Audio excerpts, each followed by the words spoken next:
How much longer will it take? We're going to bury my mother's body in the ground and offer flowers, so it might take a few hours. What? Can't get to my battle on time. Bury her quickly. What a pain in the ass. We'll be in the waiting room taking the incense so I don't have to go. It's too much trouble to move from to another. Then I won't go either. The game is about to start. My name is Sarah, and I am 26 years. I'm a stay-at-home mom who just got married last spring. My father, who owned a company, died. I'm a secretary to my mother, who is president of the company. My husband, Mitchell, is 2 years younger than me, and he's 24 years old. He is a motorcycle delivery service by trade. We met in our company's office building. I was in the elevator when the door to close, and Mitchell came running. It was his first day on the job, and I couldn't figure out which way to. he was running around the building because he couldn't find the department needed. It was a bike delivery that had to be completed in time. I led an unconscious Mitchell to his destination. After that, I often saw Mitchell, who was assigned to this area. One day, on the way home from work, by Ramen shop with my colleagues, a familiar voice from behind me. So you go to this kind of store. I turned around to see a friendly face. It was Mitchell. sitting at the counter eating ramen with his phone in hand. I said hello and said, of course I will. Saying that, I sat down at the table and placed our order. After that, he would wait for me in the office when I was leaving. We started eating ramen together again. At first, it was just casual conversation as we got to know each other better. Then we started talking about all sorts of things, including in our personal lives. Perhaps it was because we both grew up in single-parent households. We became even more intimate with each other, and before we knew it, we were married. It was on our way home from a ramen shop as usual. See you tomorrow. As we were walking to the station, suddenly says to me, I want to introduce you to my mom. and he invited me to his home. 9:00 p.m. having had dinner at a ramen restaurant. It was late. It's rude at this hour, so another day. I don't even have a gift for her, I said. It's okay. My mom wants to see you. She said I can take you anytime. And our house is closed. It's a bit shabby though. So please come. Mitchell was very matter-of-fact. No, even if you say that, it would be insane at this hour. Mitchell didn't hear my hesitant reply. He rolled his bike and pointed in the direction we were walking. We turned off the main street, where the shops were, and entered a narrow street. I saw a house with a barn, which is nowadays. This is our house. Pretty shabby, huh? Mitchell chuckled as he parked his. In the grassy yard, a poor dog slid open the door and beckoned me to come inside. Is it really okay to come at this one? I entered the front door with trepidation. Don't worry. We live in this kind of place. There's no need to be formal. A woman, Mitchell's mother, came out after hearing our conversation. I greeted her with a reserved hello. I apologize it's so late. She Was wearing a black dress that hugged her curves and showed off her long legs. greeted me warmly and welcomed me. Me as if she had been waiting for me. Mitchell! I'm so glad you finally brought her. Sarah, is it? Please, come on in. My first impression of Mitchell's Mick that she was loud and talkative. She seemed to have a bit of quirky personality. As soon as I entered the room, my mother persistently asked me about home. She smiled meaningfully and dug deep. How much are your family's total assets? Will you be able to take over the CC the future? How much is your income now? I was getting tired of being asked so many questions about money. I looked at Mitchell to see if he had CC'd me. He was absorbed in a game with his hands. He didn't seem to be listening to their conversation at all. I was afraid that she would keep asking questions until the world ended. I'm sorry. I have to work early tomorrow. And I left the conversation. If I were to marry Mitchell, would to call her my mother? I was a little worried. His mother, who seemed to be oblivious to his presence, was sitting on a chair in front of the television set. Worried, even came to my mother's house to say hello. even though Mitchell had not yet proposed to me. She was trying to get me to be a par family, and she was making moves for get married. Mitchell's mother's momentum led to our marriage. I was prepared to live with my in-laws with the way my mother-in-law was acting. Surprisingly, we were not forced to together. We started our new life in a newly rental apartment. Well, I guess we couldn't even bring new furniture into that old house. My mother was also concerned about my relationship with my mother-in-law after the incident. She was relieved that we got off to uneventful start. It was when my marital leave ended to return to work tomorrow. While I was on leave, my mother was without a substitute secretary. I told her to be careful while driving. Accidents happen even when we are careful. A phone call from the police reminded this. The feeling of coldness all over the voices that sounded like echoes. I took Mitchell, who was playing a game by my side. We went to the place where the police were going. My mother, who was lying in a dark destination, could not answer me. Unable to accept what was in front, she just stood there in disbelief. I could neither cry nor scream. Beside her, Mitchell remained absorbed in his work without changing a single expression on his face. I could resentfully hear the sound game echoing in the silence. Time passed at a hectic pace. The wake was over without any real sadness. The day of the funeral arrived. The funeral for my mother, who was president of the company. Was to be in the form of a company funeral. The employees willingly divided up that needed to be done. They took care of the details and the mourners. I think I got a glimpse of my mother's personality before her death. I should be a good mourner and do my life up to my mother's memory. While I was immersed in such thought, noticed that the reception area 4 was strangely noisy. There should be no accidents at the place where the ceremony was originally held. When I turned around to see what was going on, I found an unbelievable scene. To my surprise, employees were helpful. My mother-in-law was in charge of the reception for the mourners. She was looking at the money in the... And write the amount of money underneath. And write the amount of money underneath. I didn't realize a mourning gift was than a wedding gift. I thought there would be more because of the president's funeral. The employees at the reception desk, who had come to Offer their condolences, were taken aback by this behavior. Some of them are even wondering whether they should offer their condolences anymore. How could she embarrass us like this? I ran over to her. How dare you do this? Please stop it right now. I shouted out loud. My mother-in-law didn't seem offended. Sarah, what are you yelling at me for? I went to the trouble of helping you. Isn't that kind of attitude rude? She got mad at me. If I spoke back here, the fuss would get louder because it's something we don't do. I swallowed what I wanted to say and only asked to leave the reception area without further argument. In the meantime, it was time for the to start, and I hurried to take a 6. However, Mitchell was nowhere to be found. One by one, relatives and friends took their seats. I was looking for Mitchell, but I found him playing a smartphone game in the corner of the hall. I thought that my mother-in-law and I were insane, but I had no idea that we lacked common sense. I took the phone out of his hand and, "Hey, Mitchell, that's enough." I forced him to stop playing. Why'd you do that?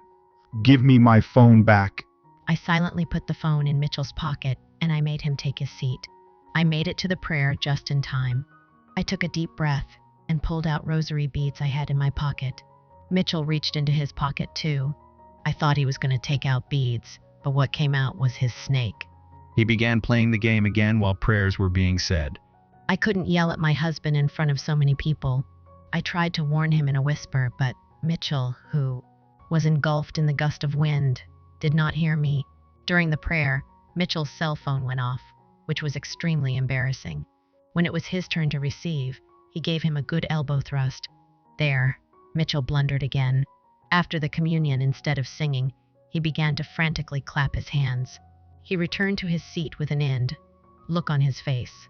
He seemed to be very serious and did not even know how to behave. When most of the attendees had sat, Mitchell returned to his seat, this yawning. Then he asks me, How much longer will it take? Apparently, he was getting tired of the service itself. I guess it will still be a few hours we can start the burial with Flower's mother. Mitchell looked very disgruntled when I answered that. I can't get to my battle on time. He said something that sounded insane. Then, even my mother-in-law came over. Be in the waiting room taking the incense so I don't have to go. There will be food after the funeral. It was a terrible thing to say. Even Mitchell took the bait and said, I'm not sure if I understand what you mean. Then I won't go either. That's what he said. I didn't know they were this crazy. Isn't it awful against the deceased? Just a few days ago, they became my by-marriage. I was so mad that I almost blacked. Even so, my mother-in-law said, A funeral just after getting married could be seen as a bad omen. It's going to cost a lot of money for the funeral ceremony. Isn't it a nuisance? She says this like it's obvious. Are you serious about that? The surrounding relatives looked at us with doubtful expressions on their faces. Then, the person in charge of the six told us that the flowers had been picked. It was time for the burial. I was afraid that if I opened my mouth, I would start cursing the two of them. So I hurried and went to my mother. After the funeral, I didn't feel like going back to the new house with Mitchell. I went back to my parents' house because I had to sort out my mother's belongings well. The house was quiet after my mother, when I thought that I would never have sex again. I finally realized she had passed away. I pulled out my old photo albums and relived the memories of spending time with my mother. When I woke up the next day, I decided to organize what I could mementos for my relatives and those close to my mother. It probably shouldn't have been done so quickly, but I couldn't resist something. I couldn't deal with the sudden loss of my mother, much less the fact that my mother-in-law didn't support me. The shock of my spouse and mother-in-law being such people was too much. I was looking at my mother's belongings, one by one. Then the intercom rang. It was Mitchell and my mother-in-law who monitored the situation. Wondered if they had come to apologize. I opened the front door, and the two came into the room as if it was a ma course. And my mother-in-law put on a beautiful dress. I came to help. You're gathering her valuables, right? Without a single word of apology, They suddenly walked through the house, opening closet doors and sideboards. What are you doing coming in here, old blue? I yelled at them again for their insane behavior. What do you mean? We need to keep what we can use, otherwise it would be a waste if we got rid of everything. If we don't hurry up, the buyers will be gone. If we exchange them for cash, we'll inherit among the family. They rummaged through my mother's one clothes and bags. My mother-in-law is excited as if she were putting on a fashion show. What buyers? Oh, please, you are going to throw away something you didn't want for free? Even if it's $2 or $3, if turn it into money, you'll lose it. You were busy with the inheritance procedures, so I made the arrangements for you. My mother-in-law looked at me as if I were crazy. I didn't ask you to do that. Don't touch her things. How much more insane do you have to be? Please, leave. Then my mother-in-law brazenly said, I'm not going to let you ruin my son's life. I'm going to live here from today. No need for me to leave, is there? You're going to get this house and contents anyway.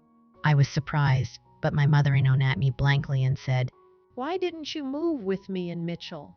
Because I didn't want to have to move twice. I was going to move in with you if your own house eventually. I thought that with the money that you would be able to get it up in no time. Thanks to your mother, we got the hoe of schedule. I should be thanking her. How can she live so selfishly? Then Mitchell, playing his game, added a layup to make it 7,468 with 120 left. So that's that. I married you because you seem to good salary and your family is rich. He said that plainly. Does that mean you're after my fortune? I asked him. Yeah, when I'm rich, I can spend all the money on games. That what my mom told me.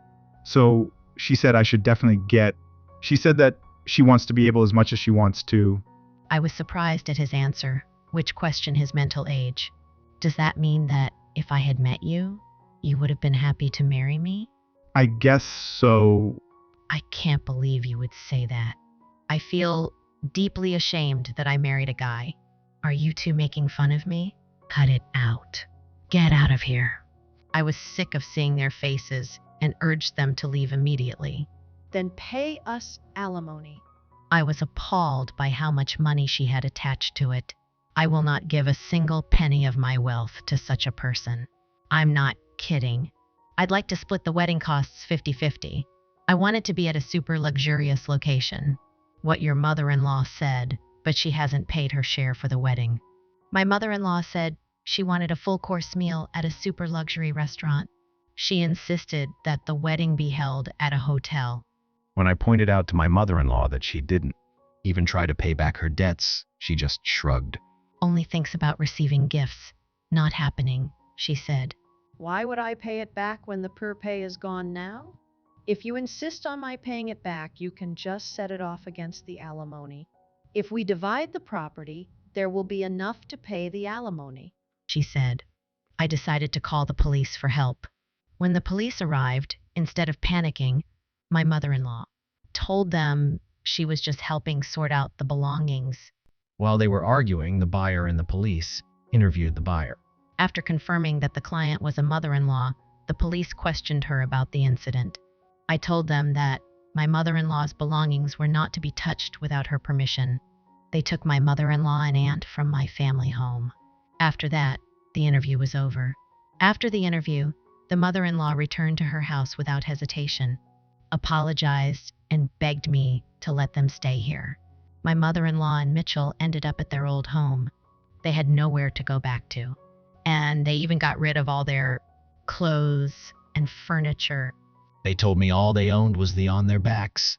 What kind of greedy and brazen mother-in-law are they? Of course, I had no intention of doing any favors. The two of them were literally penny pinching. They had nowhere to go, so they stayed under the eaves up. My house for a while, out of the wind and rain. I wonder how long it had been since then. Being questioned by the police officer patrolling the area. After that day, I never saw them again. I am now remarried to a kind, caring, sensible man who has taken over my business and home. He sees me for who I am, not just my backstory. He is very bright and very dependable in running his company. I have been thought some terrible experiences, but I am determined to be as happy as I can be. Of course, I will do this with my husband, who is very kind to me. I hope that one day, when I see my daughter again, I Will be able to tell her that she lived a very happy life.